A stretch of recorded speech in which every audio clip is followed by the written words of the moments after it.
You know that feeling. The one where you have a task staring you down, important, maybe even exciting, but you just can't bring yourself to start.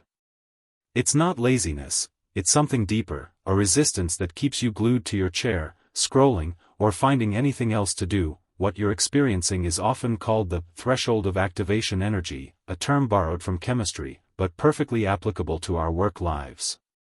It's that initial burst of effort required to get a process going, to push past inertia and begin. The bigger the task seems, the higher that threshold feels. Our brains, wired for efficiency, see the monumental effort and often choose avoidance, even if the actual work isn't that bad once we're in motion.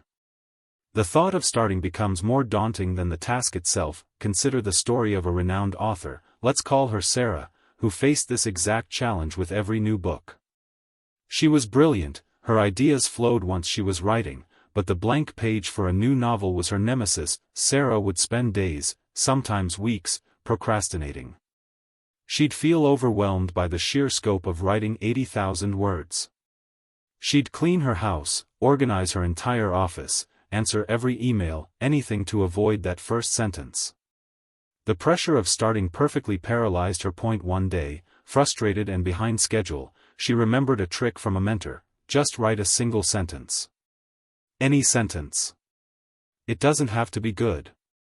She sat down, forced herself to type. The old house stood silent. It was simple, uninspired, but it was something. Then, almost without thinking, another sentence followed, and another. That day, she didn't write a chapter, or even a page.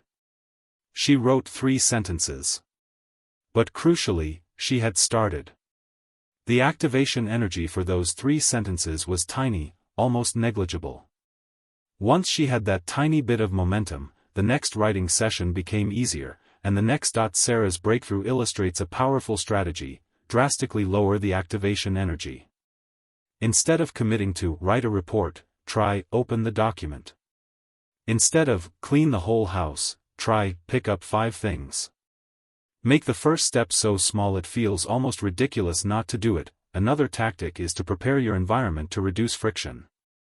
Lay out your clothes for the gym the night before. Have your coffee ready to brew next to your computer. Clear your desk of distractions before you begin.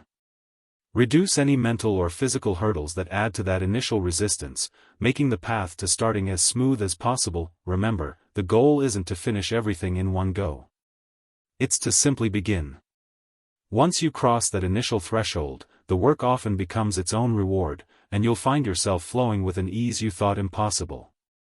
The hardest part is always taking that very first, small step.